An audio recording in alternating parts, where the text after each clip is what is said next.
প্রমাণ করতে চাইছেন যে তিনি আন্তরিকতার সঙ্গে সমাধান করতে চান, তাই তিনি আলোচনা করতে চান, কিন্তু প্রকৃততে এটা একটা ছলনা, একটা সঠতা। তিনি জনসমক্ষে প্রমাণ করতে চাইছেন তিনি আন্দোলনকারীদের পক্ষে তাদের সঙ্গে আলোচনা করে সমস্যার সমাধান করতে চাইছেন। দেখুন, যদি তাই হতো, তার যদি সদিচ্ছা থাকতো, আন্তরিকতা থাকতো, তাহলে 32 দিন কেন তাকে সময় নিতে থাকে?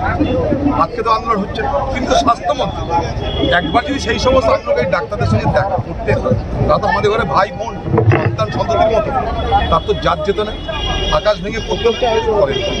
তিনি নানা রকমের চালাকি করলেন, কখনো মস্তান লাগিয়ে ভাঙচুর করলেন, কখনো পুলিশ দিয়ে ভয় দেখালেন, কখনো মস্তান দিয়ে ভয় দেখালেন, কখনো নিজে খোলা মঞ্চে দাঁড়িয়ে তাদেরকে থ্রেট করছেন।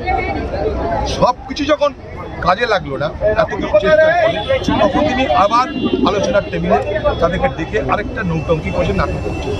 মুখ্যমন্ত্রী নিজে কেন বলছেন না যে আসুন আমি থাকছি নবান্নে, হয় আমার কাছে আসুন, আর আপনারা যদি বলেন আমি যেতে রাজি আছি আপনাদের কাছে। আপনি তো মাটি মানুষের নেত্রী, আপনার তো যে ক্ষমতা আজকে ভোগ করছেন সেটা দৈব ক্ষমতা নয়, মানুষের দেওয়া ভোটের দৌলতে আপনি আজকে মুখ্যমন্ত্রী হচ্ছেন। দৈব ক্ষমতা নয়, ডিভাইন পাওয়ার নেই, ডিভাইন রুল নয়, এটা মানুষের দেওয়া একটা ক্ষমতা আপনাকে।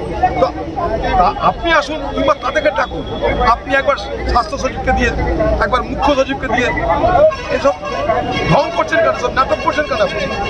আপনি যদি সিরিয়াস হন নিজে ডেকে পাঠান, আমি মুখ্যমন্ত্রী থাকছি, আপনারা আসুন। আপনি যদি না আসতেন আমি নিয়ে যাবো আপনাদের কাছে, বলুন। তবে না বাংলার মুখ্যমন্ত্রী, তবে না বলবো আন্দোলনকারীদের যে দাবি সেই দাবি, বা আন্দোলনকারীদের যে বিষয় সেই বিষয়ে আপনার সহানুভূতি আছে, তখনই বুঝবো যে আপনি চালাকি করছেন। অর্থাৎ তাদেরকে পরিশ্রান্ত করিয়ে, তাদেরকে ক্লান্ত করিয়ে তাদেরকে আপনি আপনার কাছে সমর্পণ করতে চাইছেন, মাঝখানে আপনি সুপ্রিম কোর্টকে ব্যবহার করছেন। জুনিয়র ডাক্তারদের পাশাপাশি জুনিয়র ডাক্তাররা ধর্নায় বসেছে, সিনিয়র ডাক্তাররা মেডিকেল কাউন্সিল ঘেরাও করে রেখেছে।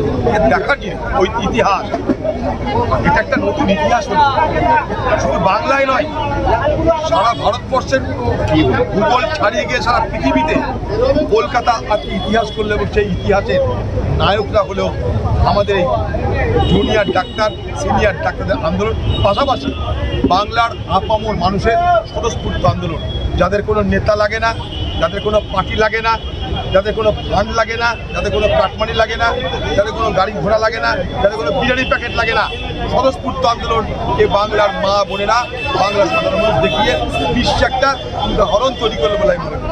কংগ্রেসের এই আন্দোলনের রাস্তায় কপিল সিব্বল কপিল সিব্বলকে আমার যদি দেখা হতো, জুতোর মালা পরাতে চেষ্টা করতে হবে, কি বলতে হবে।